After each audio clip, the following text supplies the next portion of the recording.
Hello, welcome to Cybersecurity Unlocked. If you are watching on YouTube, please do hit the like and subscribe, leave a comment.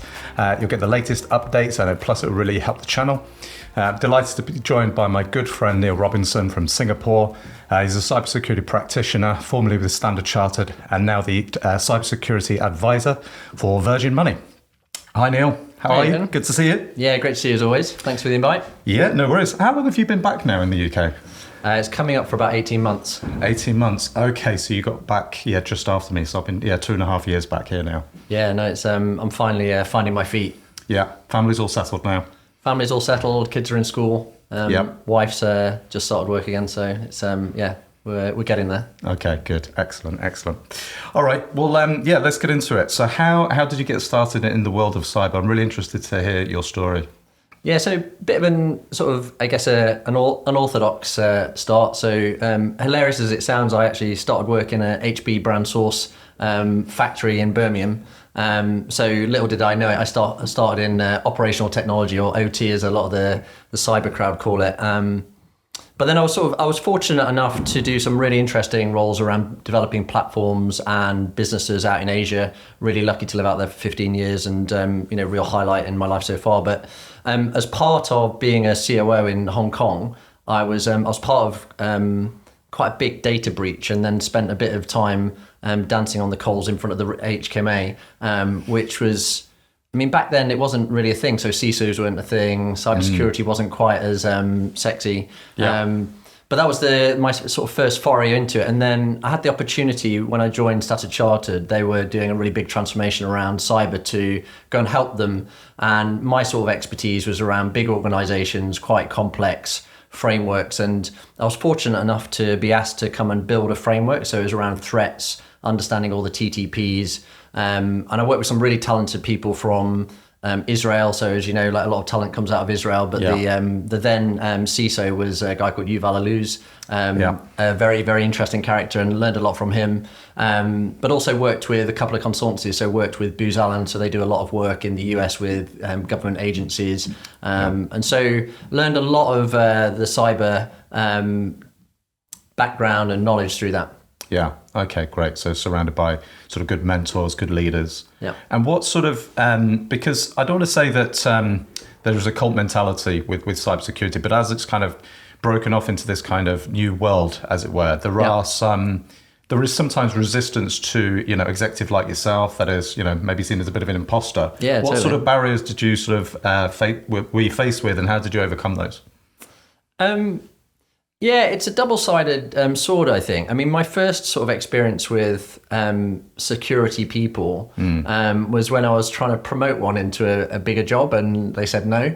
And it was the first time that I'd ever had anybody say no, because I was giving them a better job, I was going to pay them more, but they didn't deem it security, and so they didn't want to do it. They didn't want to leave security. So that was my sort of first inkling that maybe this was a bit different.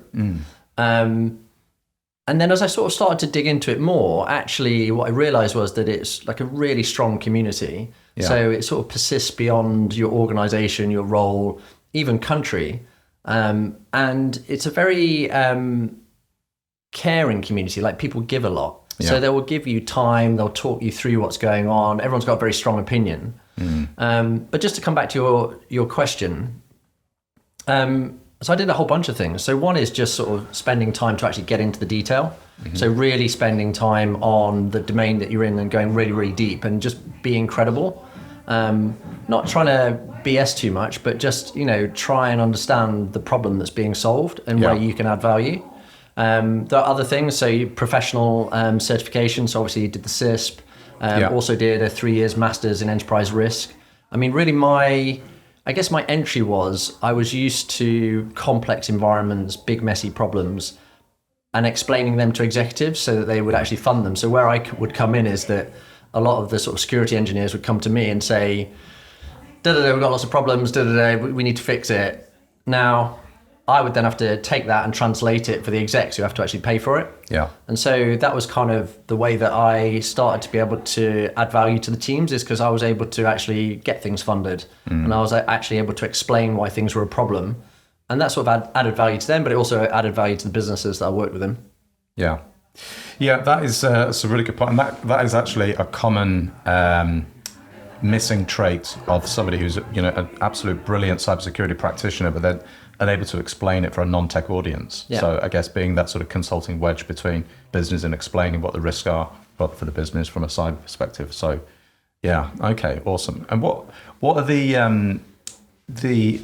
sort of the key attributes that you look for when you're sort of hiring? I mean, touching on that point where you're trying to promote people internally, and hiring externally. I mean, I tend to use a lot of metaphors, as part of me trying to explain complicated things to people. But for teams and individuals, it's a lot like a sports team. Yeah. So you're looking for people who know their domain really well, but they know that let's use football, they know that they're a central defender, they're not a striker. Yeah. And so they really know their box, but they know that they've got a role to play in the broader organisation. They know what the manager's job is, they know what the chairman's job is.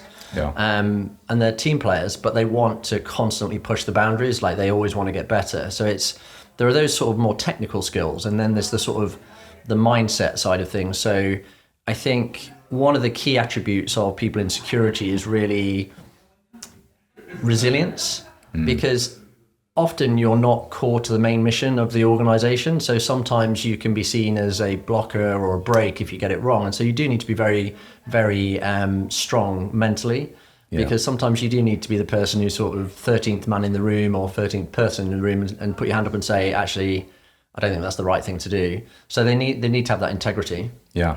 Yeah. And again, that's another, I guess, sort of common pitfall that people can sort of fall into, where they're there to sort of protect and serve and protect and safeguard an organization, but then they can just turn into this kind of, not whistleblower, but just sort of pull up the flag, go, right, we can't do this, we can't do that. And that's, a common phrase that you hear is using security as enabler. Yeah, I think it's very possible, though, to be an enabler. Yeah. I think you have to work together as a team, because sometimes you do just need to explicitly say, that's a bad idea. And then in other occasions, you do need to look at it and try and find a solution. So I had an example just yesterday, actually, where we were looking at some of the new AI tools that are coming out. And actually the way that they worked in terms of at the network level would bypass some of our controls. But actually when you look at it, there are other controls that mitigate it. So one of the team had said, well, we shouldn't do this. But actually, if you just look at it, it's a very cool piece of tech that we're using. It would be really good for the broader organization. So it's about trying to find ways of making it work. So understanding the risk, understanding your controls and the posture, and then trying to find a way of, delivering that business outcome. And I think that's sometimes where, because it's so big and complicated, one person who's maybe looking after the network might think it's a really bad idea, but they're not looking at the sort of broader picture and the broader set of controls. So I think that's the team aspect, is there's a lot around the communication and really just trying to find a solution as a team, not just as an individual. Yeah. Yeah. And in that, sort of keeping the team together and getting everybody, working together as a team, what do you do to sort of maintain and keep the sort of morale high, particularly in, sort of a challenging year like we've had in 2023? Yeah, I think so Virgin is fully hybrid. So that's a whole nother dimension, is trying to keep things ticking along. So definitely about bringing the team together, so have FaceTime and, workshops and really trying to do that on a regular basis. Checking in with people, not just on tasks, but on how they're doing, how they're feeling. So I think I call it just being human. Yeah. So how you might interact with people outside of work, then there's no real reason to be any different inside work. I know that there are perhaps sometimes different motivations, but the way I approach it is just to try and be human, be nice to people. It doesn't mean that sometimes you don't have to tell people what you want doing. It doesn't, so I think that it's, just be human, engage with people periodically. I think there's something in there as well around being really clear around the mission. Yeah. So really connecting with people around a common purpose. So again, going back to that team metaphor, if you're let's pick Man United, because it's my granddad's team. Don't remind me. Yeah, having a bad time at the moment. But it's like that core mission. Like, where are we on the journey? Like, what do we need to achieve in the next month, 3 months, and just being really clear about how that all lines up. So we've just refreshed the whole of the cybersecurity strategy, VM. Right. And so that's all about, okay, well, what's our core mission? Well, our core mission is that we want to be the number one digital bank in the UK, tier one bank. And so it's all around that. And what do we do as security professional to support that? Yeah. And the nice thing about that is that actually part of that is you've got to be trusted as a bank. And that's a core part of what security people do, is that we're building a platform that people can trust to transfer their money, look after their investments. And so there's a really nice connection to the broader kind of brand value and what we're doing. Yeah. Okay, that's great. Yeah, the digital banking space has been sort of incredibly disrupted now, hasn't it? With obviously the emergence of Monzo and other, Starling, other banks like that. Where does sort of Virgin Money sort of position themselves? Other digital banks are available. I mean, the aspiration is clear. So I think the secret sauce we've got is the Virgin brand. It's, there's a huge amount of kudos with that. It is a fun brand. Actually, if you look at the employee proposition at Virgin, it's very much on message. Yeah. As in, it's fully agile. We've got an amazing employee proposition around flexi working and really enabling people to have a life outside of work while also working. So it's I think that's the secret sauce for Virgin. That's good. Yeah. And that's been a really sort of, running topic of this year is the work from home conversation, which in America it seems to be everybody can work remotely. The UK or in Europe there seems to be this kind of 2 and 3 model. Some people are missing work, working in an office. Other people are kind of enjoying, doing the odd school run. I think the consensus is generally kind of 3 and 2 is kind of a nice balance. And London just seems to be very, very quiet now on a Monday and a Friday, where people are nursing potentially hangovers. But that's an interesting one. Yeah. Going back to the team element, I was reading an interesting report from Gartner that 1 in 5 people will suffer with burnout in the cyber industry. Yeah. What do you think the industry can do? Can we do more as an industry to kind of support that and maybe bring those numbers down? Because that's quite a shocking statistic, I thought. Yeah, I think. Firstly, it's obviously very concerning that many people are experiencing burnout, and it's having an impact not on just their professional lives but their personal lives. So, I guess my experience is it's definitely real. I've seen that in the teams that I manage.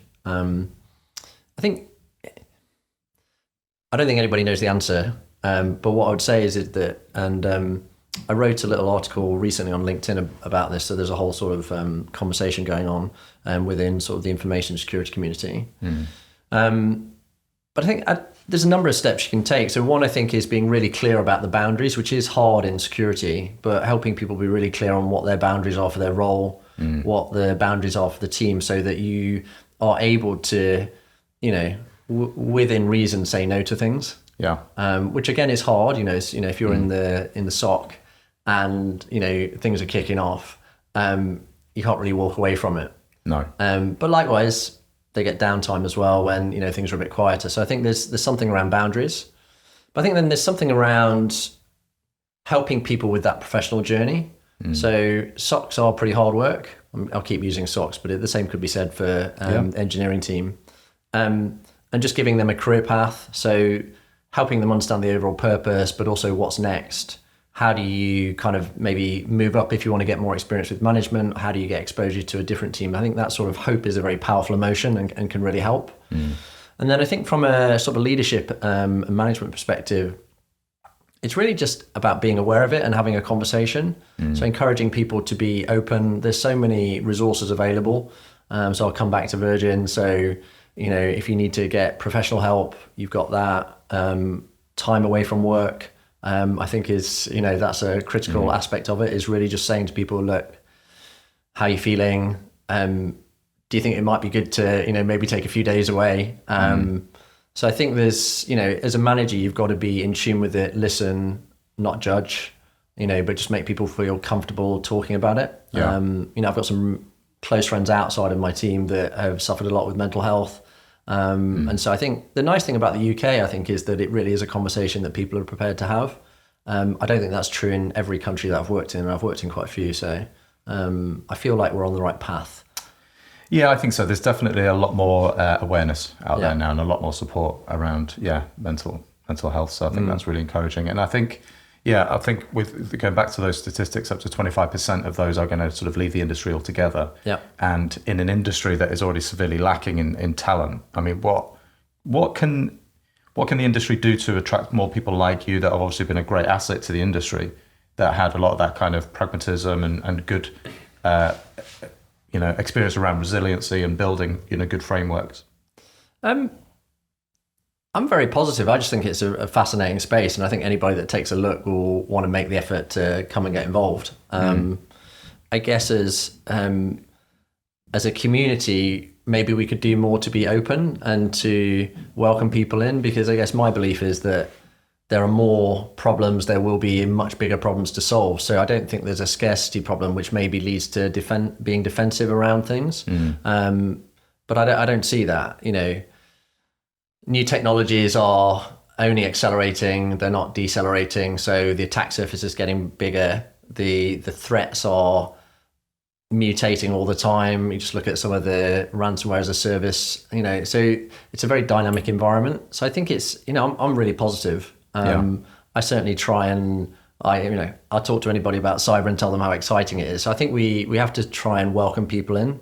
There's some really good stuff going on around trying to get different minorities into security, so still quite dominated by men. Yes. So there's lots of really good stuff going on around that sort of thing. I think is super positive. I think we could probably be a bit more inclusive in the way that we engage in sort of some of the sort of networks and the forums. But I think broadly, it's intrinsically a very interesting space. Yeah. It's become a lot more popular. I think people want to actively get into the space now, whereas before it didn't really have a brand and it wasn't seen as being, as I said earlier, sexy. I think it's kind of got that now. Yeah, I think it has. And I think that, there's obviously a period where I think, right, is this just going to be like another fad and then it's going to kind of die off? Yeah. But I think it's firmly established now as a kind of a huge industry. Yeah. And as you say, I mean, with, emerging tech and AI, which, we can come on to in a bit, as you say, the threat landscape is only widening and getting bigger. And as such, the industry will evolve and have to, keep up with that in order to kind of safeguard and protect from things like ransomware, which is still, a really big, a big thing. Yeah. What do you see? I mean, as we're coming to the end of 2023 now, what do you see as the big challenges for 2024 from a cyber perspective? So I guess the context is banking UK. So just sort of in that context, I mean, some of these things I think will be true elsewhere, but I think, cost is a really big challenge. And that sort of plays out as well with, some of the complexity of the security tooling that we operate with, lots of legacy infrastructure. So I think that's definitely a real challenge. If you want to reduce cost, you can't run such a complex security tooling set. Yeah. A lot of that is very dependent on the actual assets that you're trying to protect. So I think that's something that keeps me very engaged at the moment. As I mentioned in the previous section, threats, they are very dynamic. They change very quickly. It takes organizations of a certain size like Virgin a very long time to respond, to redeploy resources, to redeploy money, to redeploy people, to retrain people. So I think that side of things is, that can change really quickly. So that's something that definitely keeps me on my toes. And then I think the other bit is just the proliferation of new technologies. And by that, I don't just mean sort of hardware and software, but it's the new business model. So think about things like banking as a service. That's probably the last 5 years that's become very mature, but that offers a whole different set of risks from a security perspective. Yeah. I mean, we've always had one eye on third-party risk, but really that's a whole nother level of complexity. And then you get the different layers of the supply chain. Yeah. So I think that's definitely something to be very mindful of. Yeah. And obviously everyone's talking about AI, but then we were all talking about crypto 3-4 years ago. So yeah, nobody's so talking about next that big thing. I know. Yeah, it's interesting. And with AI, whenever you read, news, and particularly British news, a lot of reports around AI tend to be quite sort of negative. Yeah. But what do you see as, potential opportunities, with the emergence of AI and how advanced it is now and what it's going to look like in even 6 months' time from now? It's quite frightening. Yeah. It's been fascinating watching it explode. I think personally, I'm very positive about it. I think it's super interesting. It's clearly demonstrated a step change in its capability. Obviously, there's the overhype, like it's, and that sort of goes without saying. But I think from a ops perspective, if you look at some of the things that we should be able to do within operation centers, actually passing through the data, things like vulnerabilities, looking at how you can quickly take those pretty big data sets, take information around your asset base, but then also look at very quickly how could one L1, L2 analyst use some of that technology to then be able to even propose the code to actually fix the problem. That's something that would have taken a lot longer, and often you wouldn't have even have got to in kind of BAU. So I think there's some really big opportunities there. I think we need to be mindful of the attackers also have access to this technology. Exactly. So I think watching how that plays out, so how attackers are using it relative to how big organizations are adopting it, I think that's why it's quite dangerous to block it, because all of the things that sort of non-criminal organizations worry about in terms of data leakage, those are definitely not things that a criminal organization is going to be as worried about. And so do you get into a situation where they start adopting it, get better at it, and so their capability accelerates faster than your defender? I think that sort of dynamic could be quite interesting.